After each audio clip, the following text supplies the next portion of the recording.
Hello and welcome to Team Rocket's midterm demo presented by Brunez Gonzalez, Philip Marcel, Austin Woodliff, and Levi Zima. We have made solid progress so far with both our mounted device and hub device. For our mounted device, we were able to determine that our LoRa module is beaconing and all of our hardware components are functional. As for our hub device, we still need to find the exact Bluetooth address of the device and just continue to troubleshoot our Bluetooth code. At this point in the middle of the semester, we can accomplish a few things, but we have also had some drawbacks. We were given sample code at the beginning of the semester to go ahead and study and review. We flashed it to our MCU to see if it did anything, and it did make our piezo pulse. So we do need to review that and see why it does that, because we're not fully sure as to why that's happening. We are also able to make an LED blink, which is a big deal as it is one out of two of our main deterrents. We can also go ahead and flash different codes to our device. As we are struggling to code our piezo speaker, we wanted to ensure that it functionally worked. So we applied 3 volts across the positive and negative pins and achieved the buzzing that you hear here. As we messed with the different frequency settings on the function generator, we were able to achieve different pitches out of the speaker. Doing this testing, we realized that we are going to need a bigger speaker. Now in our demo code, we have the speaker programmed so that it would make a ticking sound, although we are still working to understand why exactly it is making this ticking sound. You can see in the waveform diagram on the right hand of the slide what the pulse looks like at each tick, and it goes from 0 volts to roughly 3 volts and then back down. We think that we want to maintain this ticking sound so that we will be able to notify user that the device is armed so that they do not startle themselves when they're trying to throw their trash out.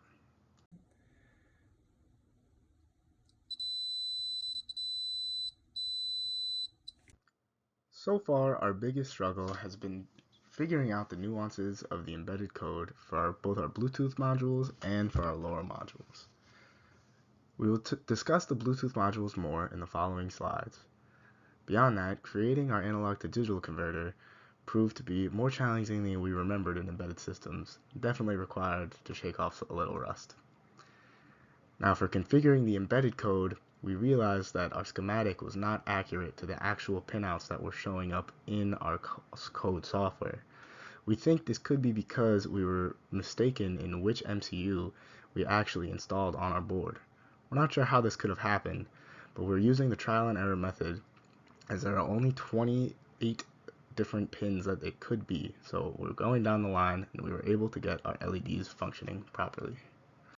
Okay, so one of the problems that we're having is we can't get our Bluetooth device to connect. So right now we tried to see if we could see it in the phone sniffer. We couldn't, so now I'm using this Nordic Bluetooth sniffer, which has all these MAC addresses to see if that we can see the device as well. And once we can see it, then we're going one step at a time.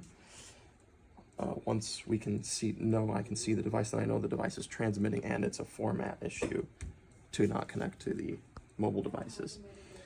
For the LoRa, it is transmitting, and you can see that based on the current consumption pulse that comes up on the DC power supplies. That pulse is the LoRa transmission going out every few seconds. When running our Bluetooth sniffer program in the UCF Senior Design Lab, we discovered over 100 Bluetooth devices in just a couple minutes. Because of this, it made it very hard to decipher which device was actually our Bluetooth hub device. So we've decided that we're going to rain check this and try to find a more remote location to scrub for our Bluetooth device. We had tried letting the Bluetooth sniffer run for about 15 to 20 minutes, and then we were going to see if the devices would level off so that we could turn ours on and see which one popped up. However, the devices never stopped coming, and we found 300 plus Bluetooth devices within a 100-foot range of the lab. The code for the ADC is still being designed. Initially, our code was being built from scratch via a third-party IDE using the macros that were predefined in the header for our MCU. This unfortunately extended the development process and made debugging our implementations on the hardware difficult, as will be discussed in the peripherals section. Since then, we have begun utilizing the manufacturer's IDE, the STM32Cube. This has allowed us to streamline the initial configuration of the inputs and some of the more general aspects of the design. Moreover, at this point, our current goal is to have the ADC be capable of reading and converting at least one of the axes off of the accelerometer. Once we are able to verify that it is capable of measuring that one channel, we will begin to implement the functionality of switching from one channel to another.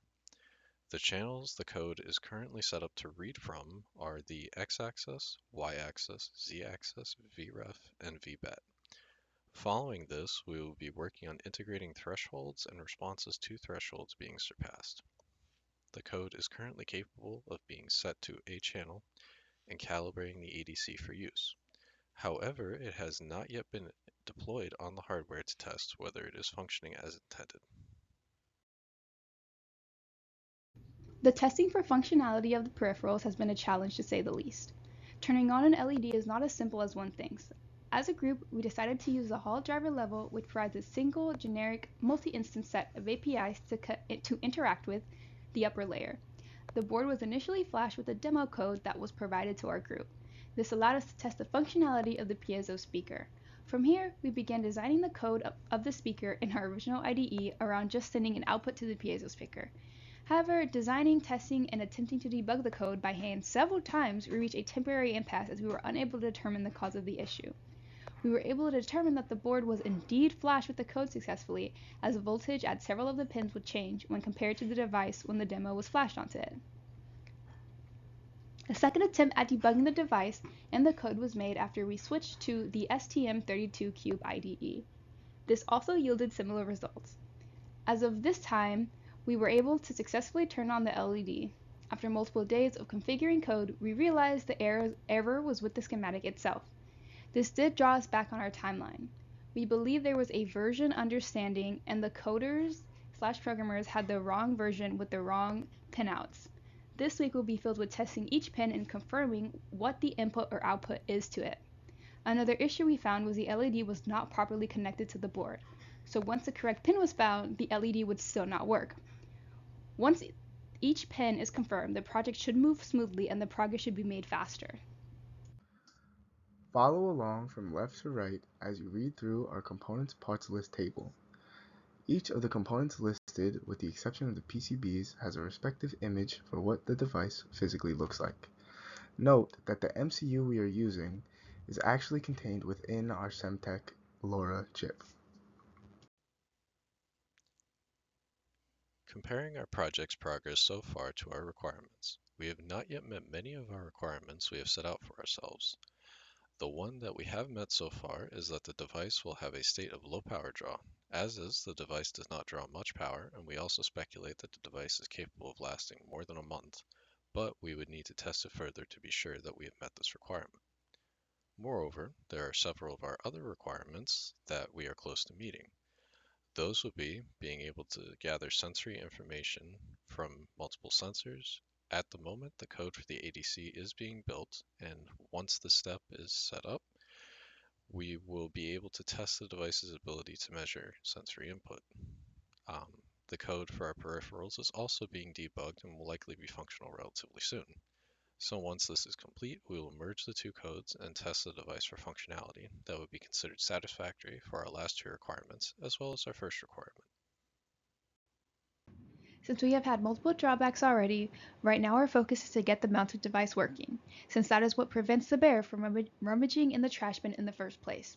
We do hope to have our Bluetooth eventually functioning in conjunction with our LoRa device. When our mounted device is triggered, it should go ahead and trigger the piezo speaker and flash the LEDs. We hope to have it where it will send a LoRa signal that will then send a Bluetooth transmission to our smartphone app, notifying the user of our tampering event. That is where we hope to be.